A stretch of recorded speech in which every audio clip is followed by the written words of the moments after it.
Shalom, selamat malam.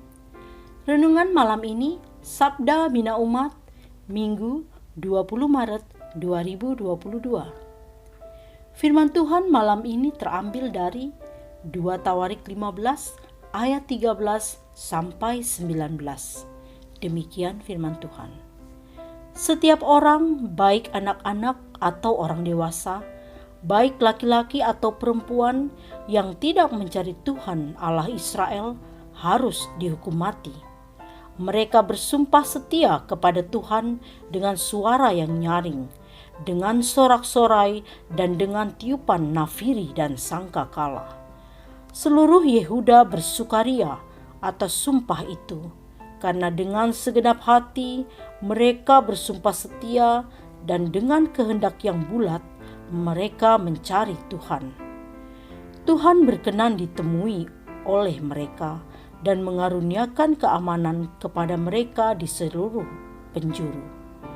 Bahkan Raja Asa memecat Maaka, neneknya, dari pangkat ibu suri, karena neneknya itu membuat patung Asyera yang keji.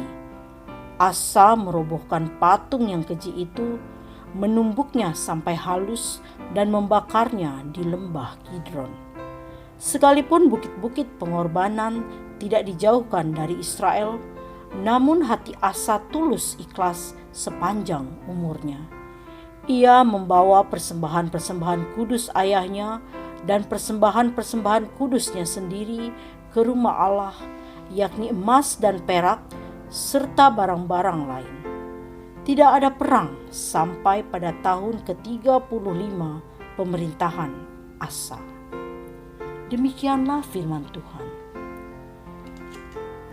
Renungan malam ini bertema hidup setia padanya. Amsal 22 ayat 4, ganjaran kerendahan hati dan takut akan Tuhan adalah kekayaan, kehormatan, dan kehidupan. Ayat ini mengingatkan bahwa umat yang hidup setia dalam tuntunan Allah akan selalu diberkati. Yehuda ketika masih menyembah dewa bangsa asing selalu mengalami gangguan keamanan yang membuat rakyat tidak dapat beraktivitas dengan leluasa. Ini terjadi karena Allah tidak lagi memberkati kehidupan mereka. Kondisi ini mendorong Raja Asa melakukan restorasi peribadahan umat kepada Allah. Asa sungguh dengan tekadnya menghancurkan tempat penyembahan yang ada, termasuk patung Asyera yang disembah oleh Maakah, neneknya. Umat diajaknya kembali setia dalam penyembahan kepada Allah. Kehidupan umat kembali ada dalam kendali Allah, sehingga hanya Allah lewat kuasanya memimpin dan menata kehidupan mereka. Apa yang terjadi dalam kehidupan mereka selanjutnya?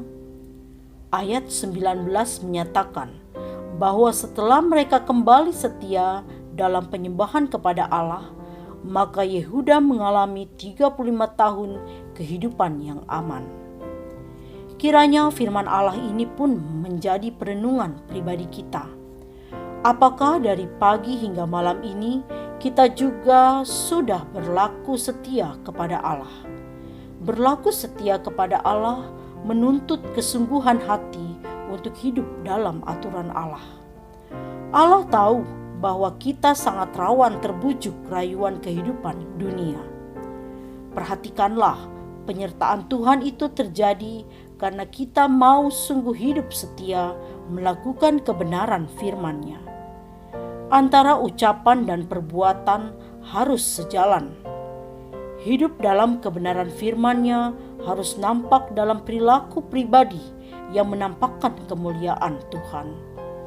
Kalau mengaku anak Tuhan, tetapi ada ucapan kita yang menyakiti hati sesama, ada perbuatan kita yang merugikan orang lain, maka malam ini akuilah di hadapan-Nya dan bertobatlah.